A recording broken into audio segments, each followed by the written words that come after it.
Hello everyone and welcome to Quantum Universum. Today we will analyze together the astrological predictions for the sign of Leo in 2025. These indications are valid both for those with Leo as their ascendant and for those with the moon in this sign. I want to remind you, especially those who are new to the channel, that all my analyses and astrological predictions are based on the sidereal system, typical of Vedic astrology.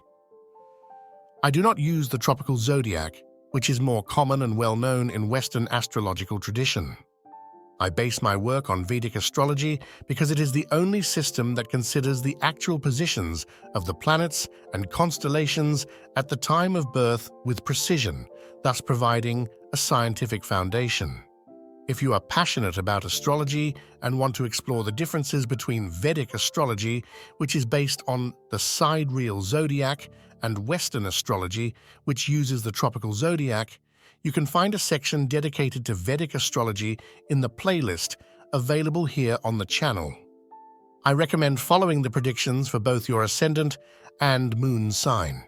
If you do not know your exact birth time, you can refer to the moon, which is still a valid indicator.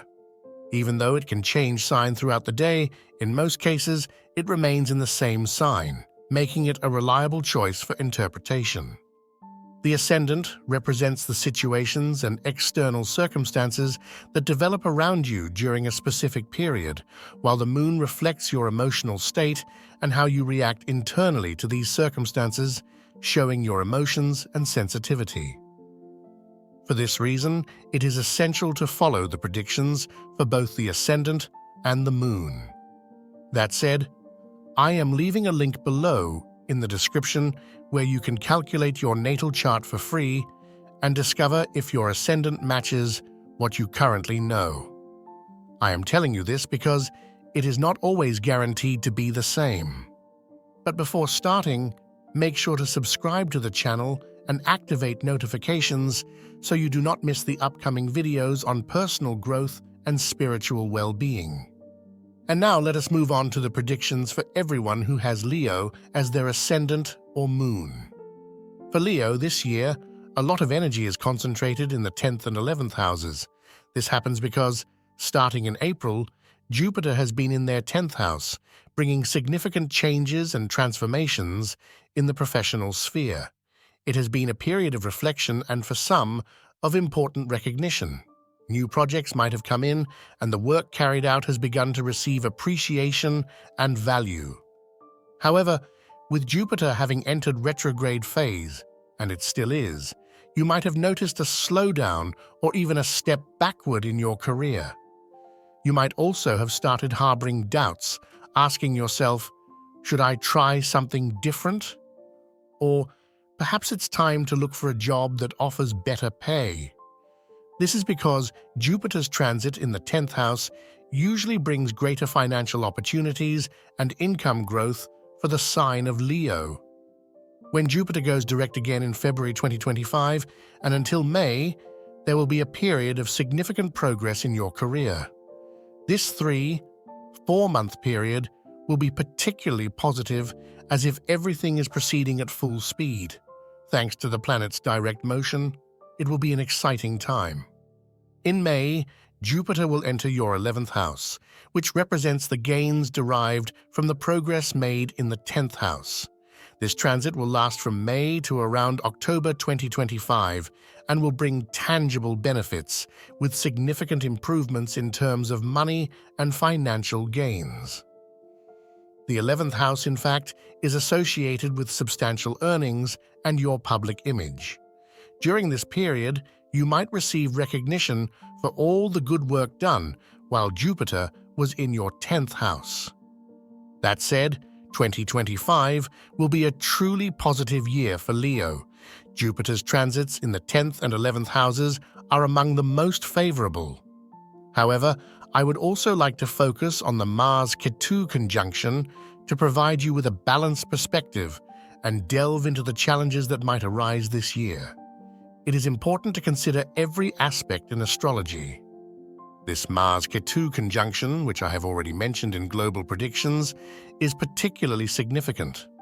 Potentially, it could bring tensions on a global level, and in some cases, might even be associated with conflicts or wars on a global scale.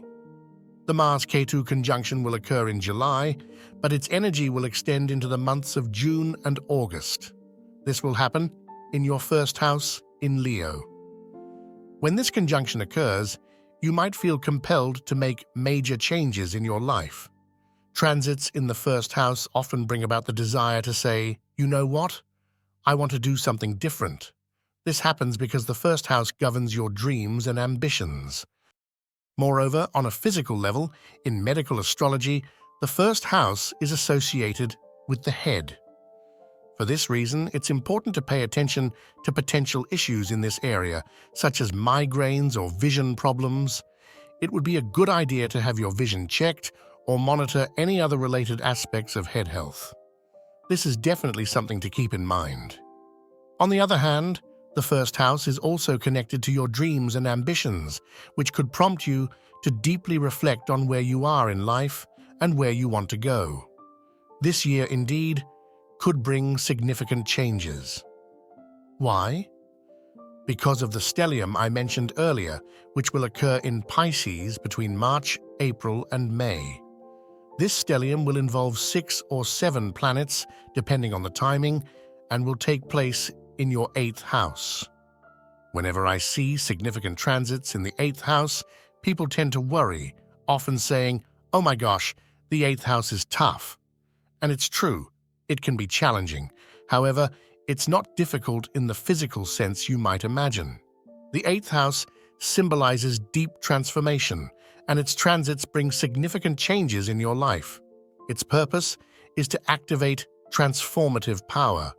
However, change is rarely easy for us humans. We tend to settle into routines and prefer life to stay predictable. When change disrupts our certainties, it can feel destabilizing. This year, Leo may experience such a transformative period, especially between March, April, and May, when multiple planets converge in the 8th house. During this time, you may reflect deeply on financial matters, reassessing your current approaches and exploring new possibilities. That's why I mentioned the first house, which governs your dreams and ambitions. But at the start of the year, the stellium will be concentrated in your 8th house, prompting you to reflect in depth on your financial situation.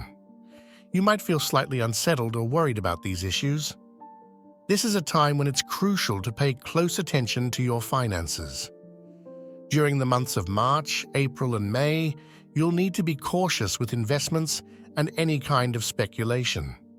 The 8th house, in fact, is associated with money that comes from other sources, such as loans, inheritances, or shared resources, making it essential to adopt a prudent and well-thought-out approach.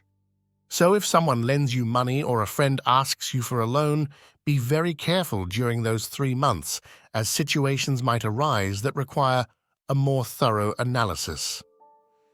It's important to closely examine all financial transactions with others and keep an eye on your expenses during this period. On the other hand, the 8th house is also linked to spirituality.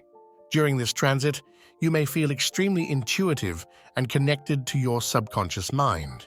Your dreams might prove to be prophetic, and you may feel a strong connection to the spiritual realm, receiving important messages and insights. It will be a time when a lot of inner work takes place, fostering profound personal transformation. Usually, we don't voluntarily choose to embark on such deep inner work. It's often something we're somewhat forced into, as it's not an easy process. During the months of March, April, and May, something might push you to engage in this kind of introspection.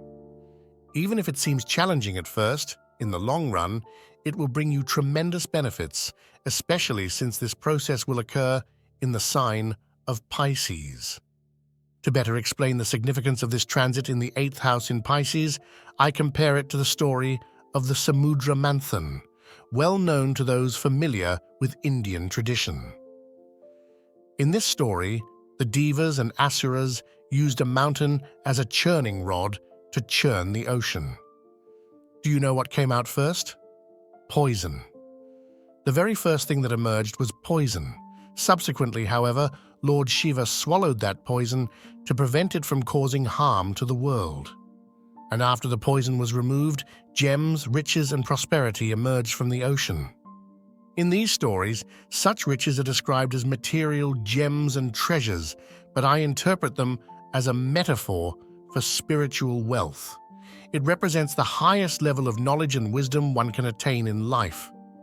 This type of growth and personal evolution is undoubtedly invaluable. This is what awaits people with a Leo ascendant between March, April, and May, a period when they will have great realizations and insights. You might realize that you've placed too much trust in certain people around you.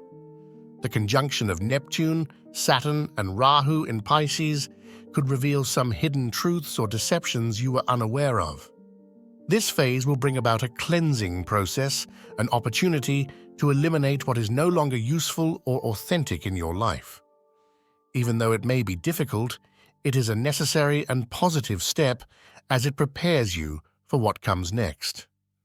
In fact, at the end of this period, when Jupiter enters the 11th house, you'll become more active in the public sphere again. It will be a time when you can finally reap the rewards of the hard work and transformation you've undergone in the previous months. Everything happens with perfect timing. Every transit occurs for a specific reason and is never a coincidence. That said, I want to advise you to pay particular attention to your finances and the investments you make. Be cautious about unnecessary expenses and also keep an eye on your family situation. When this conjunction occurs in Pisces, in your second house, which governs family, your childhood home, and your closest relatives, the presence of Ketu indicates that something significant might emerge. It could be a situation requiring your intervention or attention, making it necessary to take a more conscious and reflective approach toward family matters. Someone in your family might need your support, or there could be situations of deceit or misunderstandings, possibly involving siblings or other family members. It is important to be attentive to these aspects. The conjunction of planets in Pisces, while offering great opportunities for introspection, spiritual growth, and personal evolution, could also bring to light some challenging truths in the material world. However, confronting these revelations will be essential to triggering a process of profound healing and transformation. But remember the story of the Samudra Manthan. The first thing to emerge from the churning of the ocean was poison.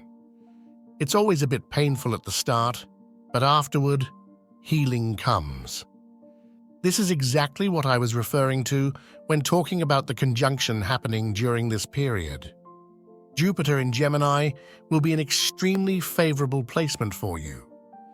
Between May and October 2025, while transiting in this sign, it will bring significant financial gains and economic opportunities. Later, in October, November, and December, Jupiter will make a brief passage into Cancer before returning to Gemini. During those 2 months in Cancer, Jupiter will transit through your 12th house, where it is exalted. This represents another important placement linked to introspection and connecting with your inner self, offering additional opportunities for personal and spiritual growth. The 12th house represents your unconscious mind, and this year you might feel extraordinarily intuitive and psychic. You will have deep insights and gut feelings about places, people, and situations. The energy surrounding Leo ascendants this year is truly unique and powerful. Jupiter in the 12th house can also indicate a period of frequent travel, especially to foreign destinations, as this house governs international journeys. Moreover, the 12th house is associated with the completion of pending matters. I prefer to describe it as completing projects rather than endings, as it implies harmoniously tying up loose ends or finishing activities that require your attention. Remember, Jupiter in the 10th house represents professional growth and career achievements. In the 11th house, it manifests as money and financial benefits resulting from that growth, while in the 12th house, it focuses on completing projects. It is a cycle that comes full circle. Toward the end of the year, you might find yourself completing projects started earlier in the year. It will be a time to put things in order, tie up loose ends, and finalize what you began. This makes Jupiter's transit in the 12th house particularly significant and positive. Now let's talk about the lunar nodes. Rahu and Ketu will shift this year in June into Aquarius and Leo, corresponding to your 1st and 7th houses. For the past 2 years, Saturn has been transiting your 7th house, significantly influencing your relationships. It hasn't been an easy period, has it? Saturn, after all, brings deep karmic lessons, often through challenges in relationship dynamics. However, at the end of March, Saturn will move into Pisces, which is fantastic news for you because it will ease the pressure on your relationships. When Saturn moves into Pisces, the planetary conjunction we've already discussed will take place there. The good news is that Saturn will finally leave your 7th house. This will bring significant improvement in your relationships. You've probably already started noticing some positive changes since Saturn went direct a few weeks ago. You will continue to see progress in your relationship dynamics and in how you perceive your partner. Things are moving toward a more harmonious direction. By the end of March, Saturn will definitively leave the 7th house, providing further relief in this area of your life. Let's now discuss the nodes, Rahu and Ketu. When they shift, Rahu will enter your 7th house and Ketu will move into your 1st house. This means that once again, your focus will be on relationships.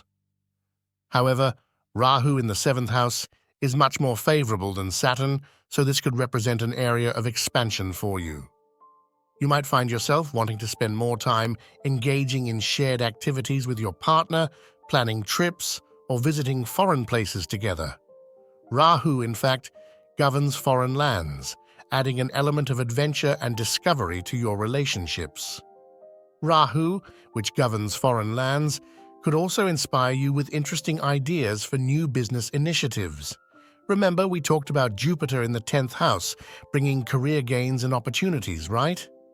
Now, you might feel driven to embark on something new.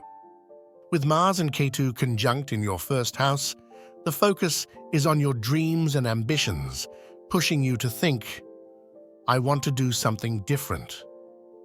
Then, with Rahu entering the 7th house, representing business partnerships, everything seems perfectly aligned.